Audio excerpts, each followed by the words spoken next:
The OnePlus 5 has barely been out 5 months, but it already has a successor, the OnePlus 5T. This quick release cycle shouldn't come as a surprise to anyone familiar with OnePlus, but it's still a bit of a kick in the teeth to anyone that recently picked up a OnePlus 5. I think I would be okay with the move if it was simply a phone to go alongside the 5, but the 5T completely replaces its now out-of-stock predecessor. Timing aside, the OnePlus 5T is a predictably great phone.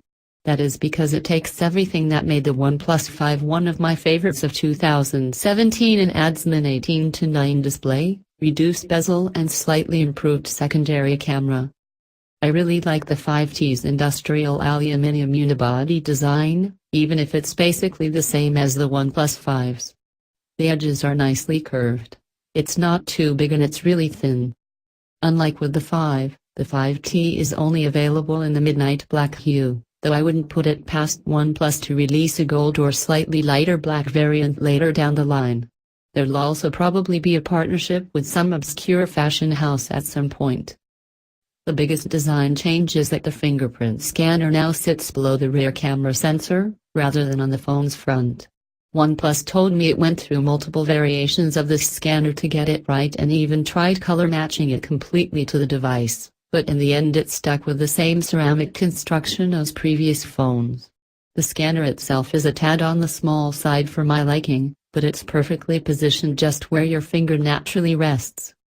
The fingerprint scanner has been moved to the back because the front of the phone has been completely redesigned. Gone is the chunky bezel around the display, gone is the home button, and gone are those capacitive keys that flanked it. Instead, you've got an 18:9 aspect ratio, 6-inch design running nearly edge to edge. Having a 6-inch display in a body that's only a hair taller than the 5.5-inch OnePlus 5 is an impressive achievement and real selling point for the 5T. Screen changes aside, the rest of the OnePlus 5T is very familiar. You've still got the handy alert slider on the left for quickly switching the phone to silent, and the other buttons are as clicky and tactile as ever. The increasingly rare headphone jack remains on the phone's bottom next to the middling downward firing speaker and dash charge-enabled USB-C port. You'll also find a dual nano SIM tray on the 5T's side. I'd have preferred a microSD slot, or a hybrid slot, but at least there's a decent amount of base storage here.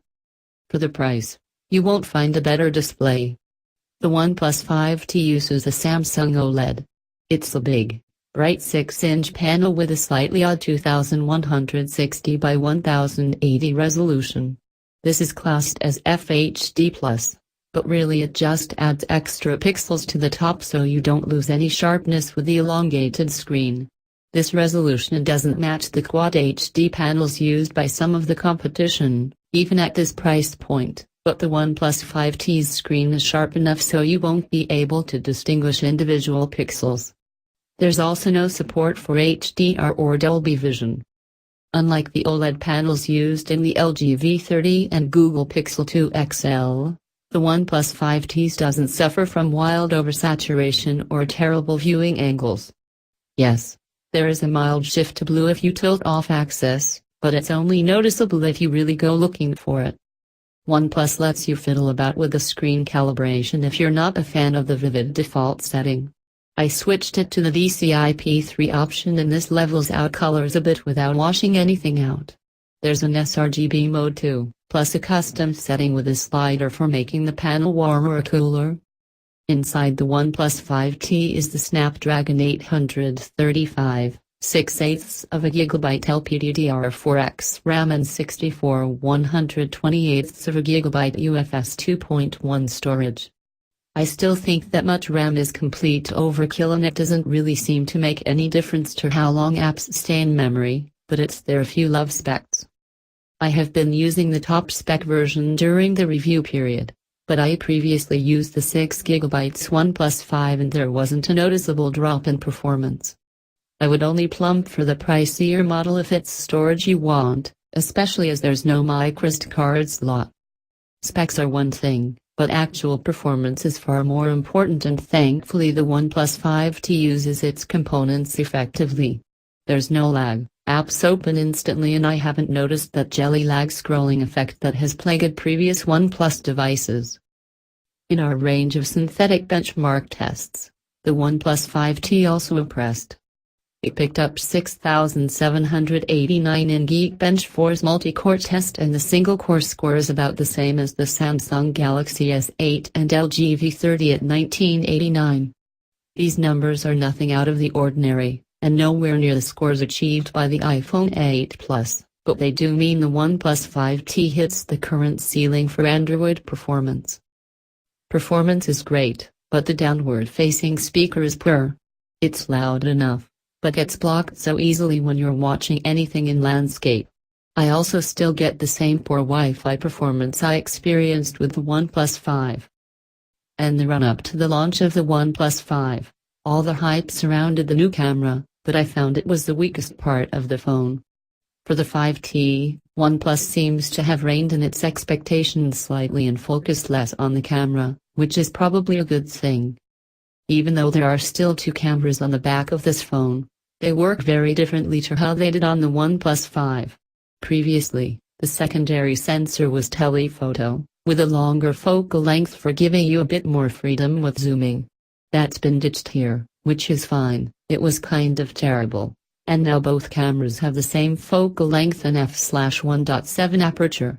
The main sensor is still 16 megapixels, but those pixels are much bigger than the pixels in secondary 20 megapixel sensor. Even though the telephoto zoom lens has been ditched, OnePlus has kept around the quick 2x zoom jump and portrait mode. Both are fine, but the portraits still look super artificial.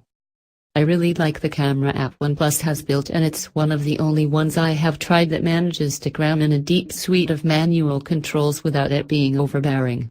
You can alter the ISO, white balance and exposure and capture images in RAW.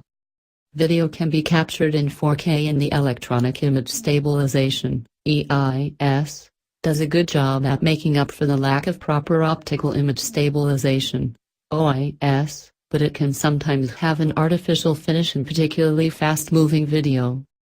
The 16-megapixel front-facing is the same as previous OnePlus devices, and it's still pretty good. The screen can be utilized as a flash, and there's HDR here too, which can level out exposure when you're snapping selfies in bright sunlight. When the OnePlus 5T first leaked, it was rumored the new 18:9 display would be complemented by a much bigger battery. Those rumblings didn't come to pass though, and the 5T ships with the same 3300 mAh cell as its predecessor. A huge battery like the ones used in both the Huawei Mate 10 and HTC U11 Plus would have been great, but the OnePlus 5T is still impressive when it comes to endurance. Even though the screen is larger, I have been getting similar battery performance to the OnePlus 5. I can comfortably get through the day with mixed to heavy use. And normally I have about 10 to 15% spare come bedtime. An hour of SD Netflix streaming eats up 8 to 9%, and it's about half that for music streaming with the screen off.